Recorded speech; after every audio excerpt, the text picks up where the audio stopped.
tiny house up here on a beautiful winter day. Here, hold it. Beautiful day at the tiny house. So, do a little walk around, the winter walk around. I just fell through the snow, and it's about 4 feet deep. We're walking around our tiny after our fun little snowmobile ride here. Sort of cool.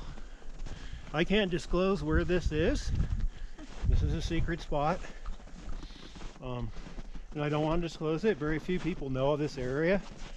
I'm very fortunate to have this. This is our view. We own our mineral rights on this property. So we have exclusive ownership of the property. We have multiple acreage. Intend on hopefully buying some more acreage. But this will be, yeah, here they come. Here comes our neighbors coming up.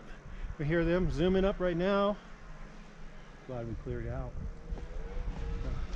See if they're gonna come in. Here they come. Okay, we got sledders. Over and out.